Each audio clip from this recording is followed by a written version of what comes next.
Olá, boa noite. Veja no Brasil TV desta segunda-feira, dia 6 de junho. Um jornalista inglês e um indigenista, alvo de ameaças, desaparecem na Amazônia. Motoristas acorrentam os carros para evitar furtos em duas regiões do Distrito Federal. A Prefeitura de Belo Horizonte recomenda a volta de algumas medidas de restrição, entre elas o uso de máscaras por causa da Covid. E ainda, as festas juninas movimentam a economia no Sertão e no Agreste de Pernambuco. Agora no Brasil TV.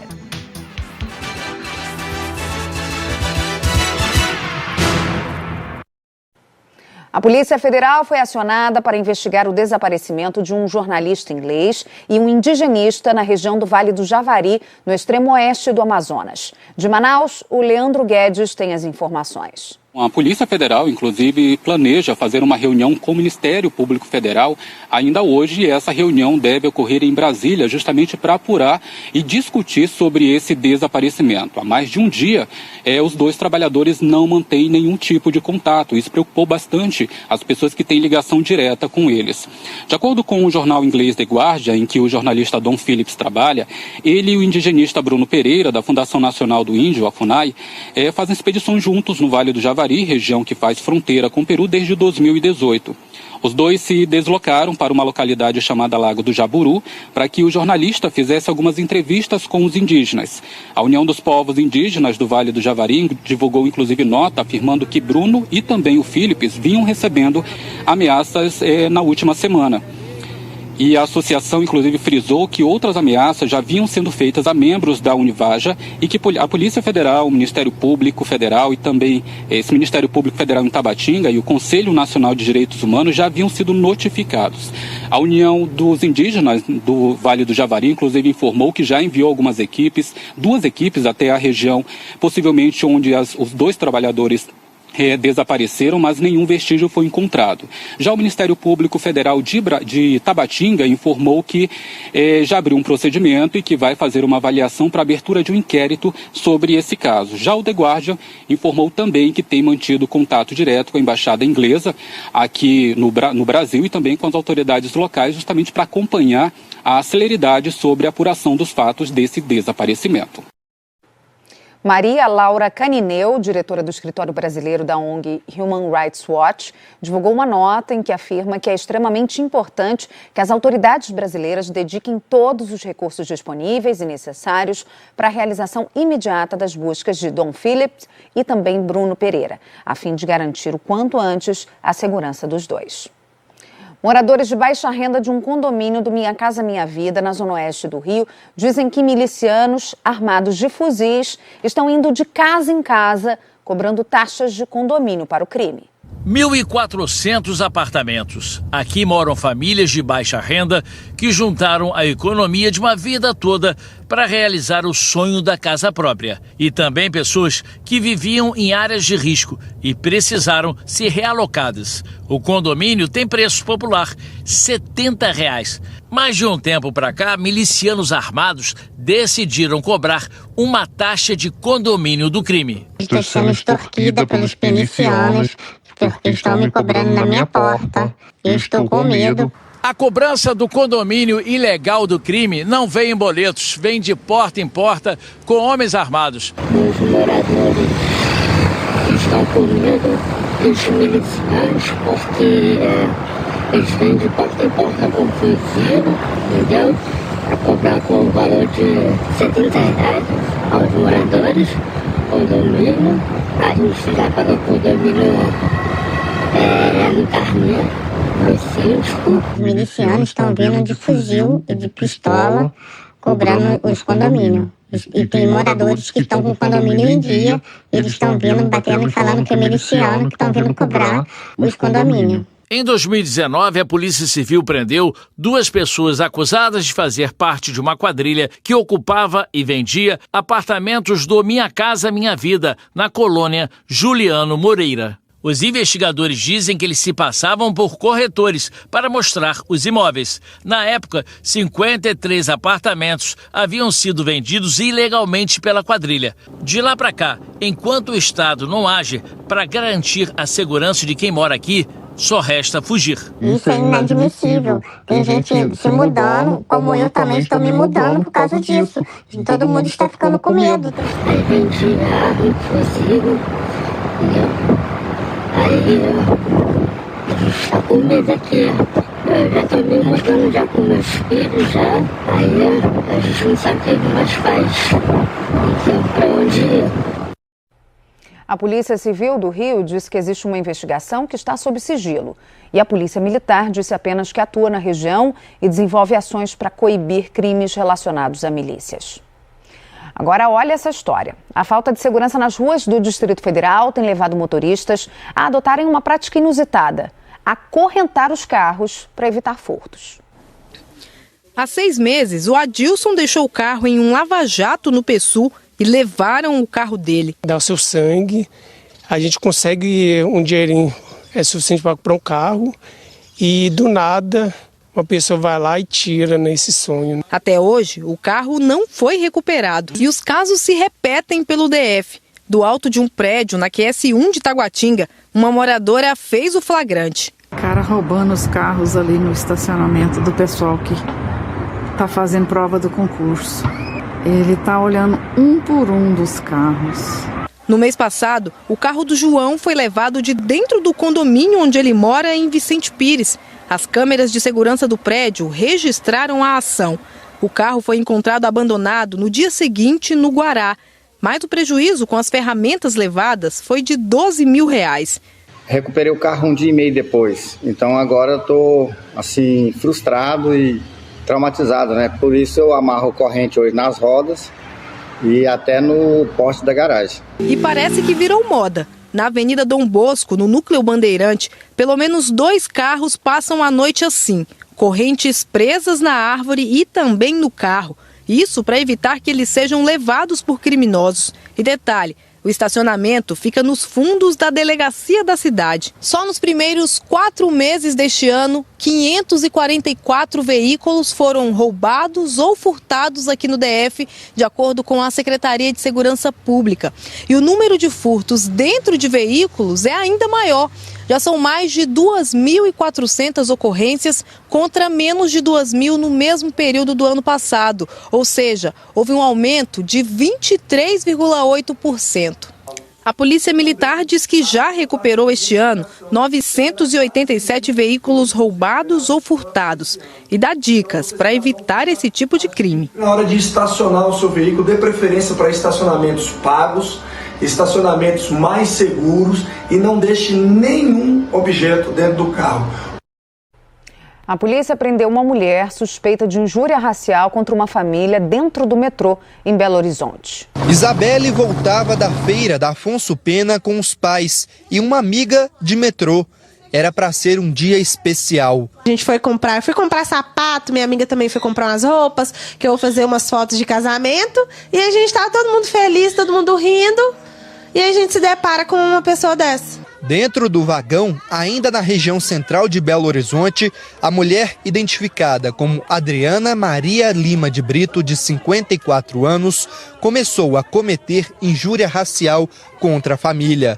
Eu queria entender o que ela estava falando. Foi daí então que ela falou, eu não sei o que esses crioulos estão fazendo dentro do vagão. Crioulo tem que morrer. Indignados, os passageiros começaram a gravar e a divulgar os vídeos nas redes sociais. Em um deles, a mulher faz provocações. Eu sou racista! Ai, continua! E num tom ainda mais agressivo, continua. Eu não sou da sua raça!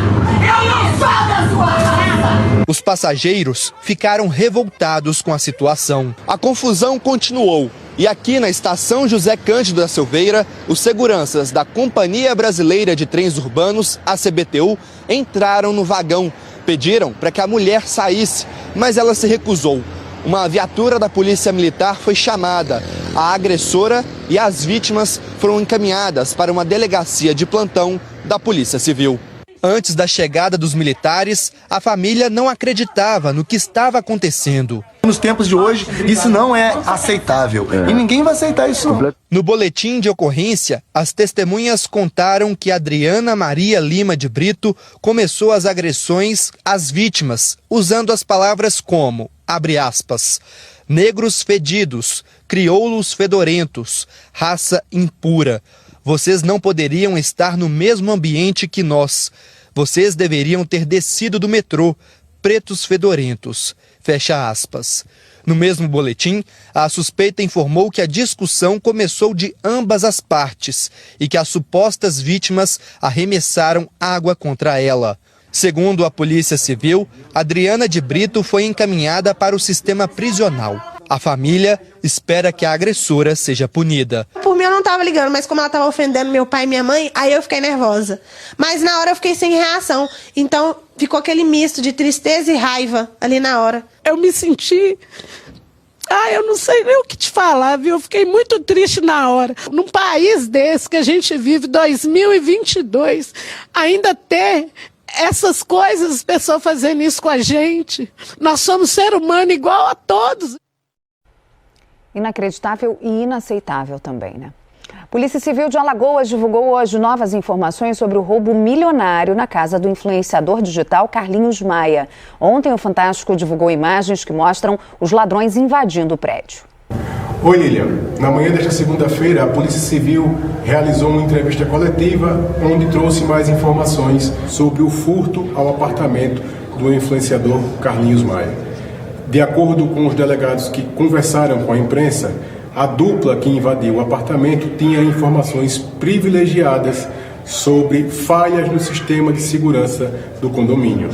Ainda de acordo com o delegado, há algumas imagens que não foram divulgadas a pedido do setor de inteligência da Polícia Civil, que conduz a investigação e tenta identificar os assaltantes. Os delegados acreditam ainda que a dupla, um homem e uma mulher, que invadiram o apartamento do influenciador, são pessoas que têm especialidade nesse tipo de crime. Mas o delegado ressaltou que esse não é um crime excepcional, é um crime que os assaltantes buscam fazer para evitar o confronto, seja com moradores ou mesmo com a polícia, que pode ser acionada para combater esse tipo de prática. Ainda não há previsão para que a polícia conclua o inquérito e os delegados informaram que continuam as investigações por tempo indeterminado. É com você de volta no estúdio, Lilian. Ainda em Alagoas, uma mulher morreu e 2 pessoas ficaram feridas nesta madrugada após o deslizamento de uma barreira, o que foi provocado pelas fortes chuvas no estado. Oi, Lilian. Depois de uma trégua, as chuvas voltaram com mais intensidade em Alagoas. Aqui em Palmeira dos Índios, região agreste do estado, uma barreira desabou hoje de madrugada e atingiu 3 casas. O deslizamento de terra provocou a morte de uma mulher. Rosileide Alexandre da Silva, de 43 anos, morreu soterrada. Infelizmente, esta é a 4ª morte por consequência dos temporais em Alagoas. A filha de Rosileide, de 9 anos, e o marido foram resgatados com vida e estão na unidade de pronto atendimento da cidade. Em São Miguel dos Campos, o rio voltou a subir e alagou algumas ruas. Na cidade de Cajueiro, casas ficaram alagadas. Em Quebrangulo, mais alagamentos. Alguns moradores estão ilhados. Em 2 riachos, a água do rio invadiu a rodovia. Um trecho que exige muita atenção dos motoristas que fazem o percurso. Em Taquarana, a ponte do rio caiu, prejudicando o acesso a algumas áreas do município. Hoje, mais de 16 mil pessoas estão desalojadas ou desabrigadas. Lilian. E vamos falar agora da Covid. Por causa do aumento no número de casos, a Prefeitura de Belo Horizonte recomendou a volta de algumas medidas de restrição. Entre elas, que as pessoas voltem a usar máscaras. O seu Ezequiel trabalha nessa banca na rua Mato Grosso, no centro da cidade. Ele sabe bem o que acontece numa das principais ruas de comércio de Belo Horizonte. O uso de máscara nas ruas, principalmente, é 1%, é quase nada. Hoje cedo a gente viu de tudo um pouco. Rua, no parque, Locais abertos não tem usado mesmo não. Agora, locais fechados como ônibus, lojas, shoppings, tem usado a máscara sim. Máscara, o tempo todo se possível. Nós estamos, como se diz, vacinados de um vírus, não dos outros vírus. E a gripe está muito forte. O pessoal está ficando muito gripado e a gente está preocupado. Desde a semana passada, o uso de máscara voltou a ser recomendado pela Prefeitura de Belo Horizonte. A sugestão é que a proteção seja usada em todos os locais fechados. E pessoas mais vulneráveis, idosas com comorbidades e que não vacinaram, também usem a proteção em locais abertos. Essa decisão foi tomada depois do aumento no número de casos de Covid aqui no município. Só nas últimas 24 horas foram 772 casos confirmados. As novas recomendações da Prefeitura também sugerem que os estabelecimentos ofereçam álcool em gel 70% e que as filas tenham o distanciamento de 1 metro e os elevadores voltem a operar com a capacidade de 75%. As pessoas com suspeitas de Covid ou outros quadros gripais não devem frequentar locais públicos ou privados. E a orientação é procurar atendimento médico sempre usando máscara. E por isso a importância de manter o esquema vacinal contra a Covid em dia. Hoje, São Paulo e mais 3 capitais começaram a aplicar a segunda dose de reforço em quem tem mais de 50 anos. A Marisa e o Carlos vieram tomar a segunda dose de reforço logo no primeiro dia. A gente estimula inclusive a família. A gente aproveitou, já tomou a 4ª dose e a da gripe. Quantas doses tiver, a gente vai tomar para se prevenir aí contra a Covid. A segunda dose de reforço nas pessoas com mais de 50 anos começou hoje também em Fortaleza, em São Luís e em Florianópolis. Agora a vacinação para esse grupo já está sendo feita no Distrito Federal e em mais 12 capitais. Recife está vacinando as pessoas com mais de 54 anos. Os números mostram como a imunização faz diferença. Em maio, até o dia 20, segundo o DataSUS, 5.789 pessoas foram internadas no Brasil com Covid-19. 3.664 não tinham tomado a primeira dose de reforço. 1.178 pessoas morreram no país por causa da doença. Desse total de óbitos, 810 não tinham tomado a dose de reforço. Infelizmente, o mesmo comportamento que a gente tem observado, a gente observou em 2021, ele está sendo reproduzindo agora em 2022. Ou seja, o maior número de pessoas que estão vindo a óbito, infelizmente, é de grupos que não estão vacinados ou estão com seus esquemas vacinais incompletos. Por conta da vacinação hoje, os nossos dados, em termos de valores absolutos, ou seja, de pessoas internadas e que estão vindo a óbito, é muito menor do que o cenário que nós tínhamos posto em 2021. Hoje, a fila está tão grande que vem até o lado de fora do posto de saúde. Mas, infelizmente, tem muita gente com esquema vacinal atrasado. Aqui no estado de São Paulo, por exemplo, mais de 10 milhões de pessoas que poderiam tomar a primeira dose de reforço ainda não compareceram. Pior, 2,5 milhões de pessoas tomaram a primeira dose, mas não apareceram para completar o esquema primário de vacinação. A maioria crianças de 5 a 11 anos. O número de adolescentes com a segunda dose atrasada também preocupa. Nós temos cerca de 500 mil adolescentes que não retornaram para tomar a segunda dose, mas é importante lembrar que já está preconizado também a terceira dose para todos os adolescentes do estado de São Paulo, que são cerca de quase 3,5 milhões de adolescentes. Familiares, amigos e admiradores de Jesse Cos participaram do velório do influenciador em Balneário Camboriú, Santa Catarina. Jesse estava com o cão a caminho do Canadá quando os dois morreram em um acidente de trânsito. Oi, Lilian. O dia foi de muita emoção hoje na despedida a Jesse Cos, o viajante catarinense que saiu de Balneário Camboriú em 2017 com um Fusca e um cachorro para chegar até o Alasca. Aí, na semana retrasada, há 2 semanas, eles sofreram um acidente nos Estados Unidos, no estado de Oregon, e os dois morreram, o Jesse Cos e também o cachorro chamado Churastei. O corpo de Jesse está sendo velado aqui em Balneário Camboriú, onde então as pessoas puderam se aproximar e fazer uma última homenagem. Foi aberto ao público, mas lá dentro só podia ficar familiares e amigos. As outras pessoas passavam então pelo corpo e pelas salas onde havia vídeos e fotos homenageando essa dupla de aventureiros. As cinzas do cachorro devem chegar ao Brasil daqui a cerca de 10 dias e aí serão entregues à família. Já a cremação do corpo também vai acontecer aqui em Balneário Camboriú, a cremação de Jess Cos e depois também as cinzas entregues aos familiares. O Jess Cos, ele deixou uma mensagem muito importante, né, que acabou se alastrando aí pelo país e também em outros países, de simplicidade e de busca pelos sonhos. Por isso, então, toda essa repercussão da morte dele e essas pessoas, então, hoje aqui, mesmo muitas não o conhecendo pessoalmente, mas quiseram vir para cá para fazer essa homenagem na despedida. E a seguir, a queda de temperaturas na região sudeste. Em Minas Gerais, os termômetros chegaram a 11 graus.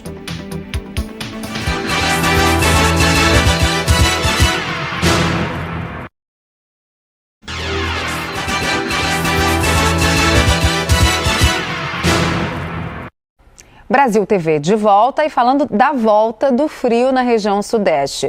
Uma massa de ar frio chegou a Minas Gerais e derrubou as temperaturas. Hoje os termômetros em BH ficaram abaixo dos 11 graus. Frio. Meus pés congelou. Muito gelado, muito frio. Não deu nem para sentir saudade. Saudade não. Mas o frio não dá folga em BH. E o jeito é botar todos os recursos para jogo. Meia, touca, cachecol, blusa por baixo, calça, porque é muito frio para ela. Outra estratégia é procurar um lugar ao sol. No sol, porque senão eu não vou aguentar, meus pés estão congelados já. Ou contar com o calor humano. Aconchego, né, de irmãs, né? De família, ficar pertinho, gostoso. Agora eu vou tomar um cafezinho quentinho ali. Um pingadinho para esquentar, para começar a trabalhar, né? Quem não tem os abraços lutou contra o frio com as próprias mãos. Mãos que precisaram buscar abrigo nos bolsos. Depois de um maio gelado, os termômetros voltaram a cair. Hoje pela manhã, eles registraram 10,9 graus. O vento trouxe a sensação congelante. Imagina então para quem anda de moto. Na moto tá pior ainda, que o vento vem super congelante. E não tem como ter outro meio, né? Porque é o jeito que eu tenho que vir trabalhar. A Defesa Civil aqui de BH emitiu um alerta sobre o frio. Até quinta-feira, as temperaturas devem permanecer baixas. Então, tá avisado. Até o final da semana não dá para sair sem um agasalho. Mas se ainda assim for pouco, dá para contar com café e uma dose de afeto para esquentar. A gente fica somente muito preocupado com as pessoas carentes, que não têm um teto e tampouco, muitas vezes, um cobertor ou alguma coisa que possa aquecê-los. É importante a solidariedade também nesse momento, né? A gente fala agora das festas juninas. Faltam 11 dias para o início da programação oficial do São João de Petrolina, no sertão de Pernambuco. A festa deve movimentar mais de 270 milhões de reais na economia local. Neste estúdio de beleza são oferecidos vários serviços de maquiagem, unha, cabelo e sobrancelha. No início da pandemia, a procura diminuiu. O retorno dos eventos trouxe em dobro o que quase tinha acabado. A gente está com lista de espera para o dia de São João do Vale, só para você ter noção de como está a procura.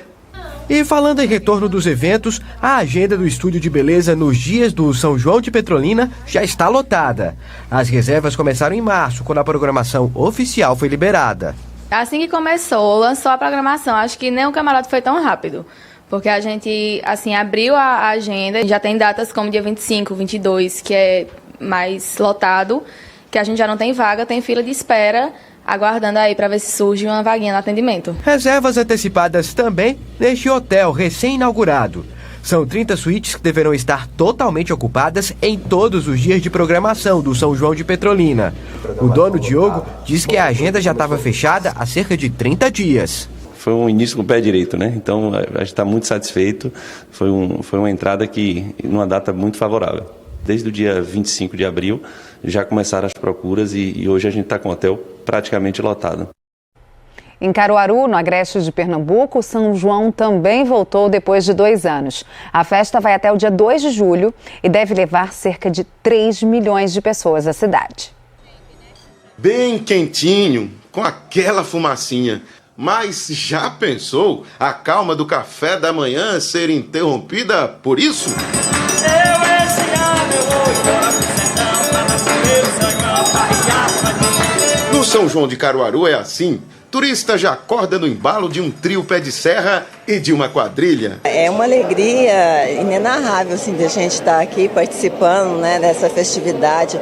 É só alegria para todo canto que a gente vai. Essa é a forma que a administração do hotel adotou para colocar os visitantes no clima para começar o dia. Um momento de dar uma parada nas delícias regionais e garantir vídeo no celular para o Brasil inteiro ver pelas redes sociais a energia desse São João do Reencontro. É bem divertido.